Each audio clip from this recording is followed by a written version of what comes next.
Hey everyone, this one is the fourth RC of All India Open Mock and we're going to discuss it. Of course, as always, we would focus on the main idea. We would skim through the details, explanations, etc. And we'll see if we understand the main idea, can we also solve questions better or not. Of course, we would also look at close options, eliminate them if required. Overall, this passage was quite doable. If you wrote the mock, I hope you attempted this passage. Another quite doable passage. So let's begin and go through it. Today, liberalism is a broad faith with economic, political and moral components on which different proponents place varying emphasis. So first line is an introductory line, says liberalism is a broad faith. So it is pretty broad, it has a lot of aspects, economic, political, moral. This breadth leads to confusion. Now this one is a claim, so we should be careful. Whenever you read passages, be very careful about claims. Author says this breadth, it has economic, political, moral components and this can be confusing. तो थोड़ा ध्यान देना चाहिए कि क्या बताने वाला author. Let's see. Many Americans associate the term with the left-wing belief in big government, while in France it is seen as akin is basically similar to free market fundamentalism. So in America, people think it is left-wing belief in big government, and in France, it is compared to free market fundamentalism. Now understand, do you see how contradictory the interpretation of liberalism is? America में लोग मानते हैं कि liberal तो leftist होते हैं. So in US, people think liberals are basically leftist. In France, people think liberals are basically almost conservatives. They believe in free market fundamentalism. So there should be no intervention by the government in the market. Very obviously it's confusing. One thinks it's left, the other thinks it's right. So confusing here, obviously. However means counterpoint. Regardless of the version, liberalism is under attack. Another claim. Author is again claiming. Author says liberalism pe hamla ho raha hai doston. Let's see. This attack is in response to the rise of people identified by their detractors not unreasonably as liberal elite. Now the author says, you know why this attack is happening? This attack is happening because of liberal elite.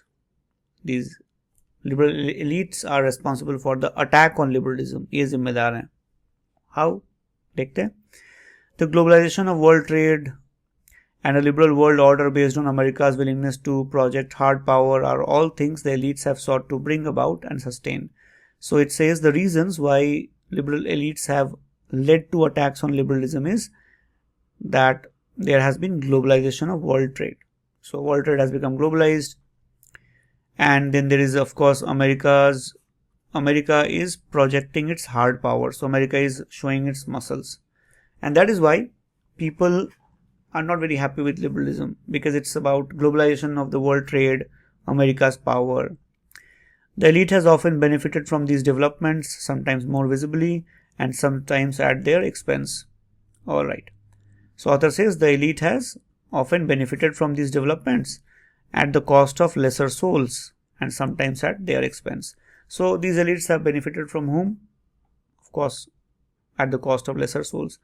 So these elites have probably exploited the lesser souls and they have benefited. These lesser souls have not benefited, they have suffered basically. Usual thing अक्सर होता है दुनिया में, that's what the author is talking about. Moving on. Populist politicians are politicians who do things to make people happy and get votes. And movements have won victories by defining themselves in opposition to that elite. So author now says another claim. Author says, you know what, there are politicians and movements who are basically trying to win over the masses, and they basically call themselves against those elites. So there are politicians who are against these liberal elites, and they say that they are for the people, they are for the masses. Viktor Orban has positioned himself against George Soros, who, although not actually running in the Hungarian election last April, personifies what Orban despises, including being Jewish. So obviously Viktor Orban is the person who is against liberals, and George Soros probably is a liberal, and of course Orban does not like him, and George Soros has all the qualities that Orban despises, hates, including being Jewish. Populists criticize past leaders as obsessed with bossy political correctness. So these populist leaders basically say that these liberals are basically always about political correctness and out of touch with what matters to ordinary people. So criticism basically, they promise voters the chance to take back control. So these populists basically say that these liberals are politically correct all the time and they don't know what matters to ordinary people. इनको ना ordinary लोगों से लेना देना है, ये they are always about politically correct. And the populists say that we are the ones who will take this control back in our hand. हम आपको आपके लिए जो मैटर करता है वो ला के देंगे, because these guys can't do it. ये तो useless हैं. Meanwhile, rising powers and Russia, though in decline, still dangerous, seek to challenge or at least amend the liberal world order. So author says there is another factor, rising powers, and then Russia, of course. They are also there to challenge this liberal world order. In the near future, the biggest economy in the world will be China, a one-party dictatorship. So author again says that these are the enemies of liberals. So Russia, China, populist leaders, they are all enemies of liberalism. In all these ways, the once barely questioned link between economic progress and liberal democracy is being severely tested. So author says now, what is happening? Earlier, nobody questioned that economic progress and liberal democracy, they coexist. Wherever there is economic progress, there would be democracy. Nobody questioned it. Nowadays, it is being questioned. China, for example, is making so much economic progress, but it is a dictatorship. There is no liberal democracy. So earlier people believe that wherever you have economic progress, you would also have democracy. But China, for example, is a counterexample. So author is basically talking about all these things so far. So far the ideas are very simple. कुछ ज़्यादा नहीं है. Basically the author is saying that liberalism is under attack. There are leaders who are attacking it. There are countries who are attacking it. And the powerful elites are basically responsible for it. The liberal elites are responsible. उन्हीं का किया धरा है सारा. So be it. Liberalism has succeeded by continually reinventing itself while remaining true to what Edmund Fawcett identifies as 4 key elements. So author now says, liberalism has succeeded by continuously reinventing itself while remaining true. And there are 4 key elements behind it. What are they? The first is that society is a place of conflict and it will and should remain so in the right political environment. This conflict produces competition and fruitful argument. So author is now talking about 4 reasons why liberalism has been great. Liberalism has thrived, liberalism has sustained itself. One reason is that liberalism leads to fruitful competition and some kind of positive outcome. So if there is liberalism, people would compete with each other and this would be a good competition. The second is that society is thus dynamic. So if there is positive competition, there would be no slowdown in the society, there would be no decay in the society. Society would be reinventing itself all the time. So pura dynamic rahega. It can improve. The liberals should work to bring about such improvement. The third is a distrust of power. Means liberal societies distrust power. They don't really say that power is everything, state is everything, government is everything. They always keep on challenging them, particularly concentrated power. The fourth is an insistence on equal civic respect for the individuals and the importance of personal, political and property rights.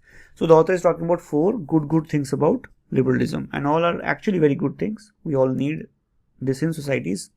Unlike Marxists, liberals do not see progress in terms of a utopian telos. Utopia basically, or utopian basically means belonging to perfect society. So Marxists, for example, believe that society should be perfect. Everybody should be equal, everybody should be given equal wages, everybody should have equal opportunities. अब बिंदास रहेंगे, एकदम सब कुछ perfect रहेगा, no tension, chill करो.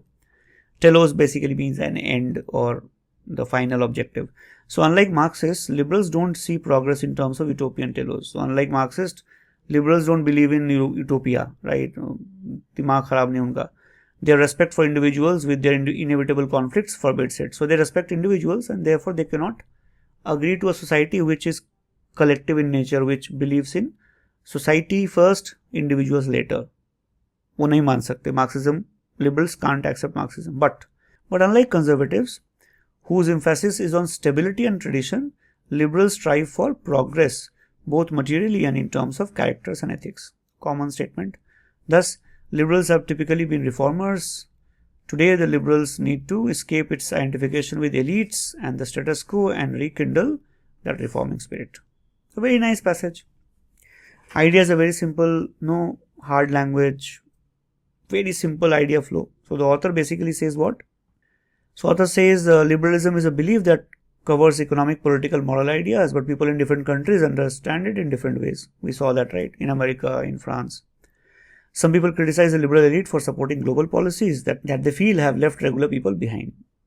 We saw that countries like China and Russia are challenging the traditional liberal world order. We saw that at its core, liberalism believes in encouraging progress, questioning concentrated power, ensuring that everyone is treated equally. Absolute commonsensical points, no problem at all, बिल्कुल clarity है, कुछ भी गड़बड़ कहीं पे भी नहीं है. Alright, let's look at the questions now.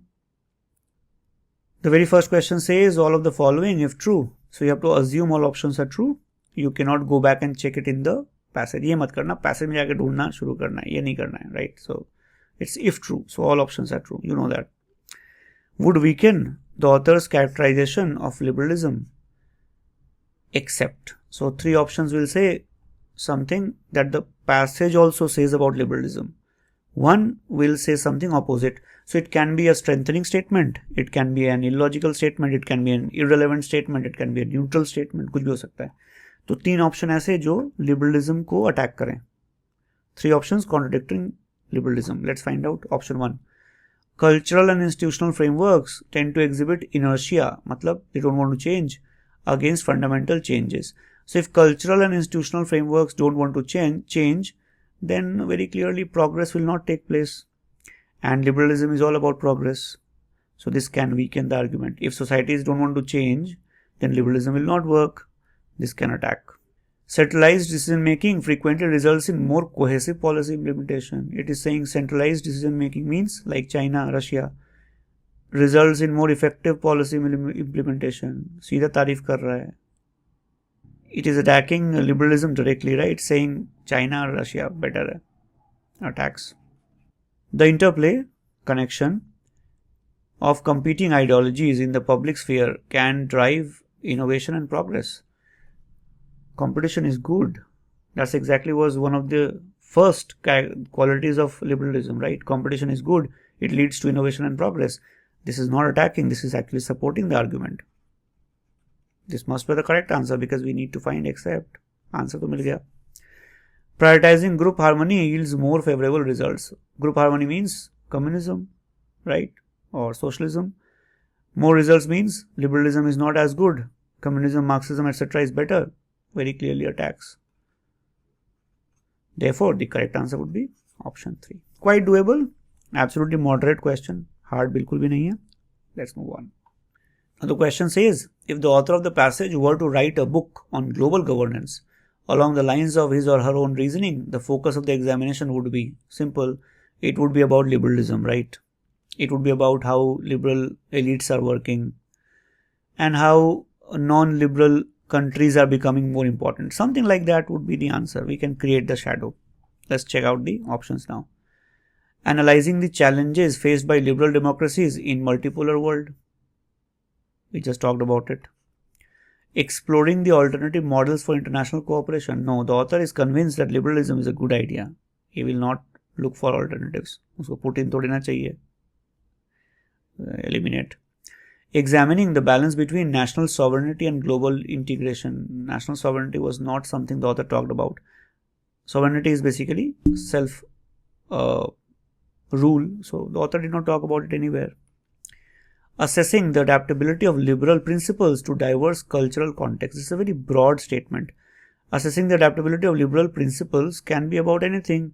A diverse cultural context can be any cultural context, right? Any part of the world. But the author is talking about liberalism. It is a very broad option. It's not really about liberalism and how in the current world order liberalism is under attack. ऐसा कुछ भी इसके अंदर नहीं है. Author will not talk about this also, and the correct answer has to be option 1. Now this question is almost a repetition of question number 13, right? The central idea of the passage would be undermined if. So let's create a shadow answer. The correct answer would say that, so the passage said liberalism is under attack, liberalism is a good idea, Russia, China kind of countries are attacking it, and populist leaders are attacking it. It's a good idea, we should preserve it. So what would undermine it? We need an option that says liberalism is not a great idea, China, Russia are better, populist leaders are better, there is some problem with liberalism, right? Let's check out the options. Option 1 says, political correctness became a rallying point across ideological divides. Political correctness became important. So if political correctness became important, are we contradicting liberalism? No, hardly doing anything. Populist movements advocated for stricter border controls and protectionist trade policies. Populist movements, popular leaders asking for votes from people. They supported more border control, so less immigrants. Is it saying liberalism is bad or good? No, nothing about it. Irrelevant. Economic progress consistently led to stronger democratic institutions. Now, if economic progress consistently led to stronger democratic institutions, then the author's point that China and Russia are becoming important, they are challenging the idea that economic progress does not necessarily lead to stricter democratic policies, will get undermined. Passage ने क्या बोला? People generally believe that stronger economic progress lead to more democracy. But China, for example, is an illustration where they are making progress economically, but there is no democracy. If economic progress consistently lead to stronger democratic institutions, then China, Russia, they are getting attacked. Their idea is getting attacked. So this can be a good choice. Conservative ideologies advocated for swift societal transformation. Anything about liberalism here? Nothing. So this is also out. The only possible answer is option 3. इसमें elimination आसान था. Understanding the correct answer may be difficult, but options, 3 options आप बहुत आसानी से eliminate कर सकते थे. Now this question says, all of the following are suggested as ways for liberalism to adapt, except 3 options where it says liberalism can adapt itself to changing world through this. One would be irrelevant, contradictory, something neutral, कुछ भी हो सकता है. Redefining its image to stand apart from influential power brokers. Now, liberalism is under attack because of elites, liberal elites. So if it redefines itself and stands away from those elites, its image can improve. So this can be a way of adapting. Can't be the answer, except चाहिए. Reclaiming its position as a champion of forward-thinking reforms. If this is true, then very clearly it is a good way to adapt. Positive. Can't be the answer. Repudiating means basically, kind of giving up its framework while preserving essential philosophies. So basically it says that, liberalism has become associated with a lot of negativity. So it should drop that framework, drop that structure, but the essential points that it has, equality, respect for individual rights, property rights and all, it should retain all that. Then also it can adapt, no problem. But answer to nahi ho sakta. Reinforcing, supporting the importance of long-standing governance structures. This one option is saying that liberalism can adapt itself by supporting government. But liberalism is all about distrusting government. Remember, we talked about 4 points of liberalism. So if this is true, it will not help adapting. It will in fact help the dictatorship. And therefore, this must be the correct answer. So, even this passage, on a scale of 1 to 10, probably reading wise it was around 6 or 7. Questions were 6, 7. So, quite doable. I hope you did this passage and you got a good accuracy. So, thank you for watching this. I hope you learned how to read, how to eliminate choices better. Thank you so much.